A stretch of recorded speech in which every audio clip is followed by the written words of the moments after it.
Bismillahirrahmanirrahim. Assalamualaikum warahmatullahi wabarakatuh. Alhamdulillahi wa kafa wa sallallahu wa sallama ala nabiyyina al-mustafa wa ala alihi wa sahbihi wa man mislahum wafa. Asyhadu an la ilaha illallah wahdahu la syarika lah wa asyhadu anna Muhammadan abduhu wa rasuluh la nabiyya ba'dah. Allahumma salli wa sallim ala nabiyyina Muhammadin wa ala alihi wa sahbihi ajmain. Rabbi shrah li sadri wa yassir li amri wa hlul 'uqdatam min lisani yafqahu qawli. Allahumma 'allimna ma yanfa'una wanfa'na bima 'allamtana wa zidna 'ilman nafi'ah. Rabbi shrah li sadri wa yassir li amri wa hlul 'uqdatam min lisani yafqahu qawli. Amma ba'du. Faya ayyuhal ikhwah wal akhwat al asatid wal ustadat, saudara-saudara, saudara-saudari yang dimuliakan oleh Allah Subhanahu wa taala. Alhamdulillah, pada kesempatan kali ini kita akan lanjutkan materi daripada pembahasan kitab Tadhkiratus Sami' wal Mutakallim, yang kita akan membahas tentang adabul muallim, adab-adab bagi seorang guru, yang kita masuk pada poin ataupun adab yang selanjutnya, masih dalam bab yang kedua, bab tentang adab seorang guru untuk dirinya. Kita masuk pada poin yang kelima. Qala rahimahullah ta'ala, al-musannifu rahimahullah ta'ala, an yatanazzaha an dani'il makasibi wa radiliha tab'an wa an makruhiha 'adatan wa syar'a. Yani hendaknya seorang guru menghindari pekerjaan-pekerjaan yang rendah, pekerjaan yang dibenci, atau pekerjaan yang dianggap remeh, yang dianggap kecil, yang dianggap buruk oleh masyarakat, secara adat ataupun secara syar'i, secara syariat. Ya. Dan juga menjauhi segala sumber-sumber munculnya fitnah ataupun tuduhan-tuduhan.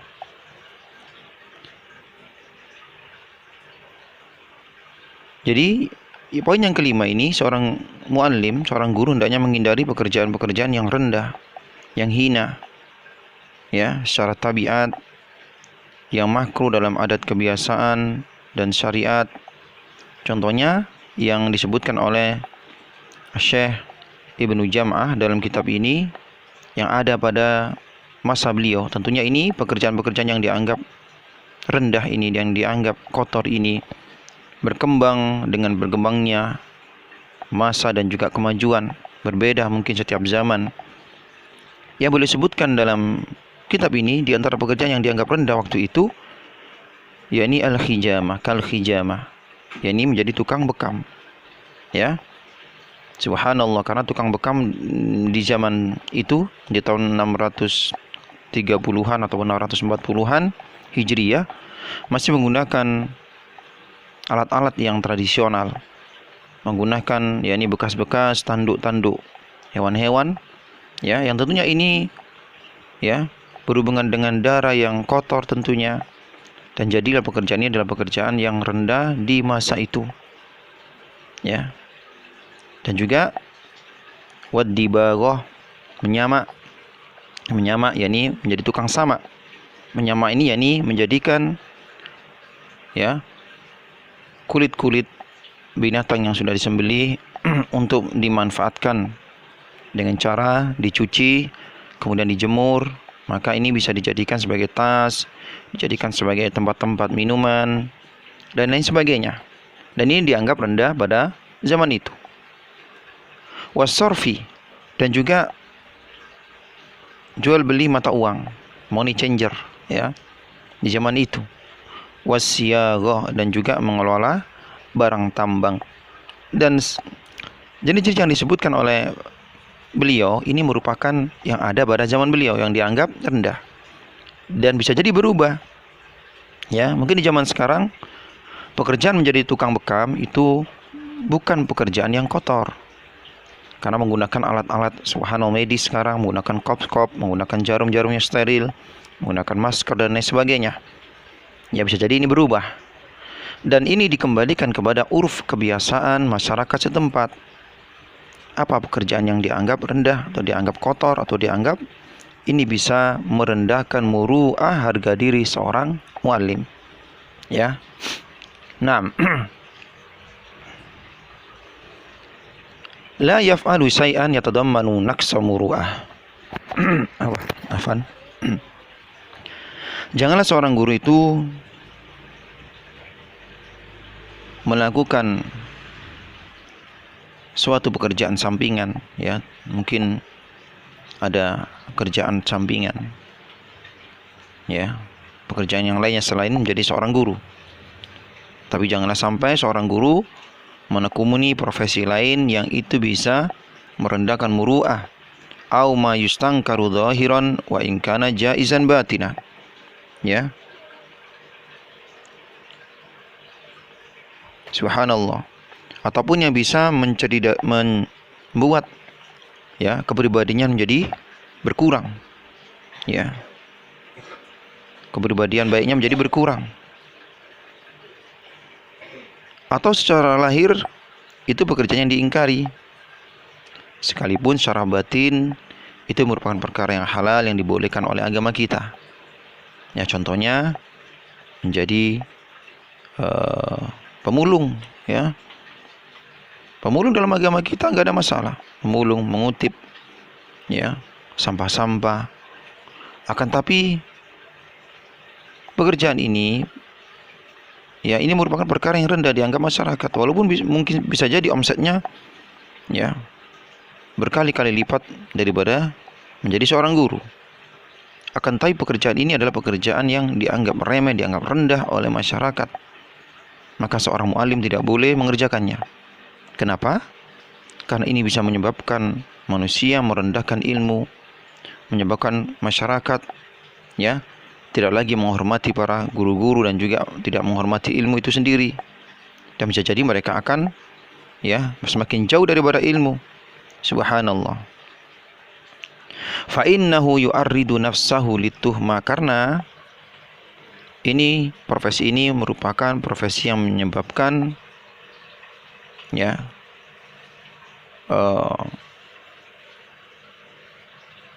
menjadi rendahnya ilmu dan menjadi, ya, sarana berbagai macam tuduhan-tuduhan. Subhanallah. Ya, yang bisa menghancurkan kehormatan, menurunkan kehormatan, ya, dan juga wayuqi'un nasa fid dununi al-makruhati wa ta'simil waqi'ati, yang menjerumuskan orang-orang masuk dalam praduga-praduga yang dusta dan dosa-dosa yang tercela. Ya. Dan juga tidak boleh seorang guru itu berada di tempat-tempat yang mana di situ, ya, adalah tempat-tempat yang negatif menurut manusia. Contohnya di bar-bar, di diskotik-diskotik, ya, di tempat-tempat biliar, tempat-tempat orang berjudi, ya, yang terkadang dia tidak masuk ke dalamnya, hanya di depannya, ya. Dan juga karena hajat yang lainnya, maka ini hendaknya dihindari, ya. Fa in ittafaqa wuqu'u syai'in min dzalika minhu li hajatin aw nahwiha akhbara man syahadahu bi hukmihi wa bi 'udrihi wa maqsudihi. Kalaulah, ya, tempat-tempat tersebut yang dianggap negatif oleh manusia, yang mana seorang guru harus berada di sana walaupun tidak masuk, ya, mungkin di depannya, di parkirannya, atau di jalannya, dikarenakan hajat, dikarenakan kebutuhan, mungkin dia sedang berjanjian dengan seorang yang tidak tahu jalan rumahnya, atau bisa jadi, ya, motornya lagi bocor sehingga dia harus berdiri di situ, parkir di situ dan lain sebagainya. Maka hendaknya dia jelaskan kepada, ya, orang yang melihatnya, terlebih lagi wali murid yang melihatnya, ya. Subhanallah. Kenapa? Karena dikhawatirkan ini akan menjadi masuk ataupun tersebarnya dosa di kalangan manusia, ya, ketika dia ada prasangka-prasangka buruk terhadap sang guru tersebut, ya. Dia jelaskan hukumnya, dia jelaskan udurnya, dia jelaskan hajatnya, maksudnya kenapa di situ. Karena wallahi subhanallah, profesi guru adalah profesi yang begitu, ya, besar di mata masyarakat. Masyarakat melihat siapa guru anak-anak mereka. Ya, karena guru-guru ini sebagai contoh pionir. Maka kesalahan seorang guru itu berbeda dengan kesalahan orang-orang awam. Ya. Akhlak dan etika seorang guru ini subhanallah menjadi, ya, bahan pembicaraan. Manusia melihat bagaimana guru-guru anak-anak mereka. Ya. Maka hendaknya dia jelaskan agar tidak terjadi dosa, agar tidak jadi viral, ya. Guru fulan berada di depan diskotik. Ya. Padahal waktu itu dia motornya lagi macet. Ya. Padahal waktu itu dia sedang janjian dengan kawannya. Ya, untuk berada di tempat tersebut. Maka dia harus jelaskan. Subhanallah. Ya. Kaila ya'sama bisababihi, agar tidak terjadi dosa disebabkan hal tersebut. Ya, dosa orang-orang yang memiliki firasat atau memiliki tuduhan-tuduhan yang dusta terhadap seorang guru. Ya. Au yanfuru anhu fala yantafi'a bi ilmihi, ataupun bisa jadi ini yang menyebabkan, ya, orang-orang itu lari daripada ilmu, menarik anak-anaknya dari sekolah-sekolah. Kenapa? Dikarenakan dia lihat, oh, sang guru ini di depan biliar, ya, di depan orang nongkrong-nongkrong di pinggir-pinggir jalan lagi main biliar, padahal dia tidak main biliar, dia hanya di depannya saja menunggu angkot contohnya.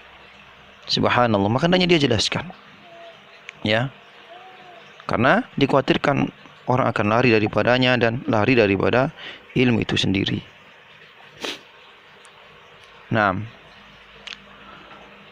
waliyastafida dzalikal jahilu bihi. Naam. Walidzalika qala Nabi sallallahu alaihi wasallam li rajulaini lamma ra'ayahu yatahaddatsu ma'a Safiyyata fawallaya.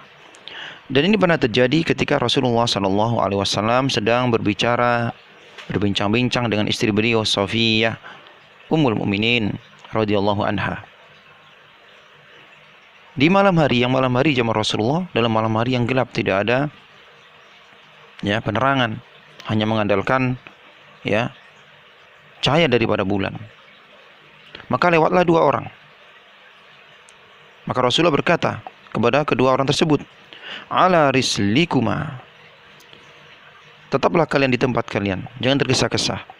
Innaha Safiyyah, sungguh ini adalah Safiyyah yang aku berbicara dengannya, yang aku berduaan dengannya. Tsumma qala, kemudian Rasulullah bersabda, inna syaitana yajri min ibni Adam majrad dami, karena sungguh syaitan itu masuk mengalir pada anak Adam itu melalui aliran darah. Begitu cepatnya setan ini akan mengalir ke dalam atau masuk ke dalam, ya, tubuh manusia sebagaimana aliran darah, ya, untuk apa? Menyebarkan fitnah-fitnah, dusta-dusta, prasangka-prasangka buruk terhadap Rasulullah sallallahu alaihi wasallam. Ya, kata beliau, fakhiftu an yakdifa fi qulubikuma syai'an wa ruya fatahlaka. Aku takut dia setan menyusupkan sesuatu ke dalam hati-hati kalian yang dengannya itu kalian akan binasa. Ya. 6.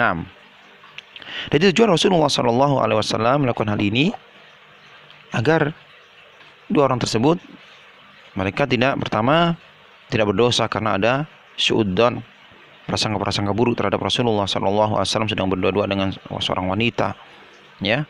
Maka Rasul jelaskan dia adalah Safiyyah, istri beliau. Yang kedua, agar tidak jadi viral, ya, fitnah di tengah-tengah umat bahwasanya Rasulullah berbuat yang kurang bagus. Yang ketiga, agar manusia tidak lari daripada dakwah. Demikian juga dengan guru-guru. ya, agar manusia tidak lari daripada dakwah ketika mereka lihat gurunya ini adalah memiliki adab yang baik. Ketika adabnya buruk, akhlaknya buruk, maka bisa jadi manusia itu akan lari daripada dakwah, ya, terputusnya dakwah. Subhanallah, mereka tidak lagi mau menyekolahkan anak mereka di sekolah tersebut dikarenakan salah satu gurunya, ya, memiliki etika adab yang kurang baik di tengah masyarakat. Subhanallah. Karena sungguh guru-guru, para muallim yang mengajarkan ilmu, mereka itu menjadi pusat perhatian masyarakat. Kesalahan mereka tidak seperti kesalahan orang-orang awam, ya. Subhanallah. Ikhwati wa akhwati fillah, rahimat wa rahimakumullahu taala. Jadi pada poin yang kelima ini, ya, kita bisa simpulkan beberapa perkara, poin-poin penting. Yang pertama, ya, hendaknya seorang guru mereka menjaga diri daripada melakukan pekerjaan-pekerjaan sampingan yang dinilai rendah ataupun merendahkan dirinya ataupun merendahkan ilmu yang tadi kita sebutkan. Dan ini tentunya dikembalikan pekerjaan tersebut kepada uruf kebiasaan masyarakat setempat, ya. Subhanallah, contohnya apa? Mungkin menjadi tukang tunggu warnet contohnya. Subhanallah, pagi hari dia mengajar anak murid-murid, malam hari dia menjadi tukang tunggu warnet, jaga warnet, ya, ataupun dia memiliki warnet atau yang semisal dengannya, yang itu merupakan perkara yang dianggap rendah, yang tidak pantas dilakukan oleh seorang muallim. Bagaimana kalau berdagang? Subhanallah, berdagang adalah perkara yang, ya, tidak pernah manusia itu melihat itu perkara yang buruk, selama yang di barang yang menjadi dagangannya adalah barang-barang yang thayyib, yang baik, yang berguna bagi masyarakat, apalagi, ya, tidak ada masalah. Ya, yang jelas ini dikembalikan kepada uruf kebiasaan setempat masyarakat. Pekerjaan apa itu yang dianggap negatif, yang dianggap buruk, yang dianggap tidak layak, walaupun omsetnya itu besar, halal, tapi sungguh kemuliaan ilmu melebihi yang lainnya. Kemuliaan ilmu melebihi daripada dunia. Kemuliaan ilmu melebihi daripada, ya, harta dunia yang fana ini. Maka untuk itulah kenapa kita harus menjaga ilmu tersebut. Jadi poin ini bukan berarti seorang guru tidak boleh ataupun melakukan ataupun memiliki pekerjaan tambahan, tidak. Akan tapi hendaknya pekerjaan tambahan tersebut adalah pekerjaan yang tidak dianggap remeh, tidak dianggap rendah, tidak dianggap merendahkan muruah, harga diri seorang guru, ya. Subhanallah, karena muruah ini penting, ya. Dengan muruah ini seseorang itu akan diterima nasihatnya, perkataannya, petuahnya. Sebaliknya ketika muruahnya rendah, muruah yang rusak, tentu orang itu akan ragu untuk menerima apa yang terucap daripada lisannya. Yang kedua yang kita ambil pelajaran daripada poin yang kelima ini, daripada adab seorang guru untuk dirinya sendiri, hendaknya seorang guru meninggalkan tempat-tempat, ya, ataupun perkara yang di situ bisa menjadi sumber fitnah, tuduhan-tuduhan yang kurang bagus, yang bisa merusak, mencoreng pendidikan dan juga mencoreng ilmu itu sendiri, ya. Nah, kalaulah memang dia harus berada di situ bukan untuk masuk ke dalamnya, contohnya di klub-klub, ya, dia tidak masuk ke dalamnya, tapi di luarnya, ya, di jalannya, karena hajat, karena kebutuhan yang harus dia harus ke sana, ya, dan ada orang yang melihatnya, hendaknya dia jelaskan tujuannya, hajatnya, kenapa dia di situ, agar tidak tersebar kedustaan-kedustaan, agar tidak tersebar dosa, dan juga agar ilmu ini tetap terjaga, agar guru-guru tetap mulia, muruah mereka tetap terjaga ketika mereka menjauhkan diri dari tempat-tempat yang di situ terdapat, ya, peluang kedustaan-kedustaan, ya, perkara yang bisa meruntuhkan martabah seorang guru yang mulia, yang mereka membawa ilmu, yang mereka menyebarkan ilmu. Subhanallah. Allah ta'ala alam bissawab. Allah ta'ala alam bissawab. Mungkin ini yang bisa kita sampaikan. Semoga bermanfaat. Kita lanjutkan pada kesempatan yang akan datang. Subhanakallahumma bihamdik, asyhadu an la ilaha illa anta, astaghfiruka wa atubu ilaik. Assalamualaikum warahmatullahi wabarakatuh.